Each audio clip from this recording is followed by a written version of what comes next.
Hi guys, and welcome to the TruGolf Academy. You've joined me, Jon Watts, today at Drayton Park Golf Club. I'm in my swing studio, and what I'm going to be discussing today is how to cope in a crosswind. So I've recently done a couple of videos on dealing with the wind, if it's behind you, so helping, or into the wind, and what to do. They're really worth checking out as well to understand what's your best option when playing downwind or into the wind, the calculations that you can make to get a better judgment on what club to use, what club to take. What I'm going to be talking about today is a crosswind, and I thought I'd give myself the harder one of the two options. So I've plonked myself on my simulator on the 12th hole at the Brabazon, which is, I think, the toughest par 3 as well. I'll be honest with you, the only reason I chose this par 3 is you choose the winds, put it onto strong, and then you have to find which one is obviously giving you the crosswind. I think I would have gone for the other options, could I have done. This is a tough hole. There's water short.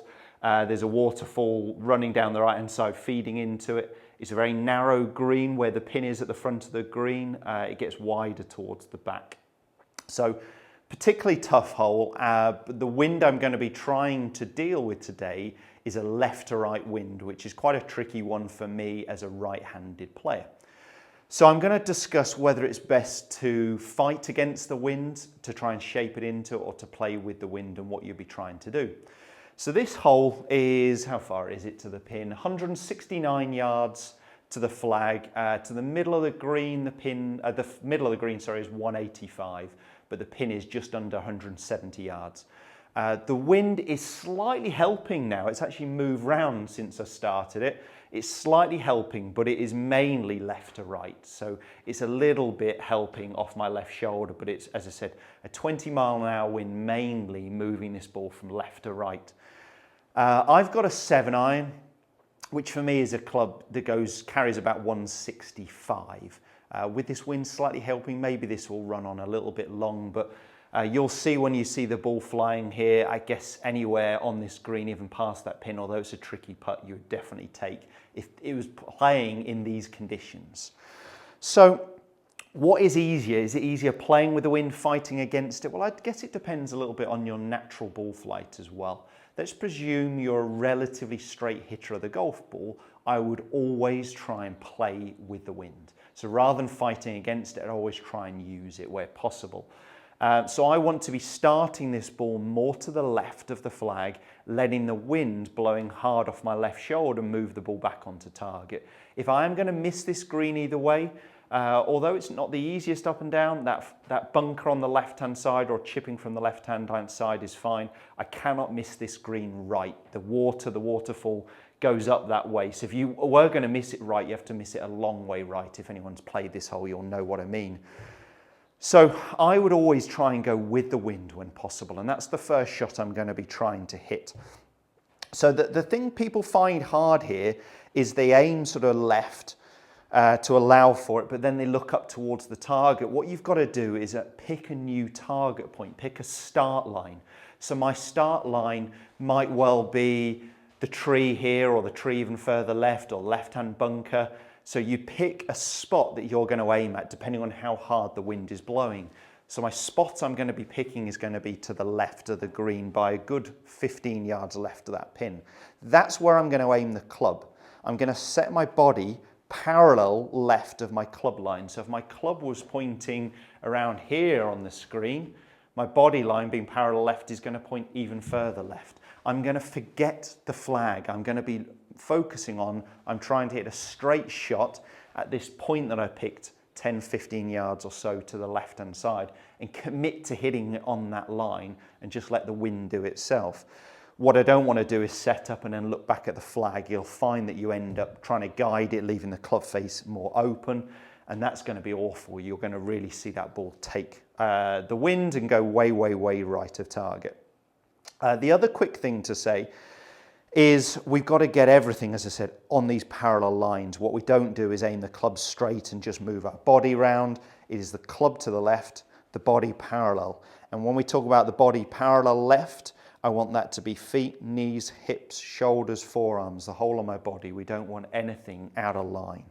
Let me go ahead and try that one for you. So I'm going to click so you guys can see the ball. Move the launch monitor over. So down the green line is straight for me, which is at that black and white aiming post. So I'm not going to adjust on the simulator to aim left or right. I'm going to manually do it so it shows you what it would be more like on the course. So I'm going to pick my start point as a tree to the left-hand side, just left of the bunker. I'm going to aim my club at that spot. I'm going to aim my body parallel to it. I'm going to look at that spot. I'm not going to be tempted to look back towards the flag. I'm imagining my target is 15 yards left. I think that's going to be pretty good. So it's rolled on more to the middle of the green. I could possibly take one less and float with an 8-iron, but maybe that's going to bring in that front water. So that ball started left to target, we saw that. Yeah, so I was swinging left, of course, of the actual target because I'd picked a target line further to the left. But that ball started left to target 6.1 degrees, and it did have some curvature to the right, but finishing more on target. It finished 5 yards right, it said. So I'm pretty happy with that. I would definitely take that on the golf course. That would be me trying to play with the wind, and that's definitely the easier option if you can. Now I'm just going to try and show you the other option of fighting against the wind. So I'd be, in this case, for me as a right-handed golfer with the wind off the left, I'd be trying to hit more of a draw ball flight. So I'm going to feel like I hit a low sort of trap draw, trying to bend it into the wind. The reason I wouldn't choose that option is that ball might well start right to target where that waterfall is if it doesn't curve back enough. And I'm going to have to curve it quite a lot just to hit it straight, really, to try and counteract against this wind. It's going to finish out right to target. But I'm going to show you this option anyway. If you were a natural drawer, hooker of the ball, and you were playing with the wind off your left, then you'd just probably go ahead and hit your stock natural shot. If you're a natural fader, you really need to be making sure you're aiming quite a long way left to compensate for the wind. So I'm going to be playing the ball back in my stance. That's going to help encourage a more in-to-out path. That's going to help produce my more draw ball flight. And I'm going to be closing my stance. I'm going to be aiming my body line more to the right of the club. So I'm going to be aiming the club. On this case, I'm actually going to aim it more at target. Normally for a draw, I'd aim it a little bit right. With the wind hard off the left, I'm going to aim the club pretty much at target. Body more to the right, including my shoulder line, and I'm moving the ball back in my stance.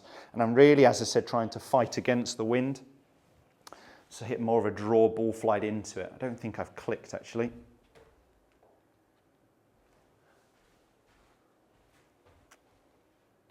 Maybe I did. There we go. So you guys will be able to see the ball flight on the screen. Club at target, ball back, body line more to the right of the target, trying to fight against this wind. Let's give it a whirl. Go on, catch a bit. I was pretty happy with the ball flight. You saw it just started right, it didn't bend back. I produced 890 revolutions of draw spin, so the axis of the ball was definitely tilted to the left, but you could see that just meant it was a pretty straight ball flight. I was really having to work hard to get that ball moving back onto target. So I produced everything to hit a draw there. My swing path was 6 degrees to the right, the club face was 3 degrees to the right. I was trying to hit this lower trap draw, so you can see I really de-lofted the club and hit down on it. But I had to work very, very hard to try and counteract against that wind. So the lesson to be learned there is when you can play with the wind, do. Unless your natural ball flight is something that's going to be really advantageous for you to fight against the wind. You know, if you are a natural drawer, a hooker of the ball, and the wind's off the left, then it's not a bad shot for you to try. If the opposite, you know, you got the wind blowing right to left and you're a natural slicer, again, you may hit it relatively straight. But if you're a neutral ball flight or you're trying to hit a neutral ball flight, where possible, try and play with the wind rather than fight against it. It's good fun to practice both, you know, practice rounds out in the course on the practice area, but I think the safest option when possible is always play with the wind. I hope that video helps. Give us a thumbs up if you did enjoy the content of the video. Make sure you check out the channel for all the other videos every Monday, Wednesday and Friday at 5:30. And also check us out on our social media. All the info's coming along the bottom of the screen. Thanks guys, we'll see you soon.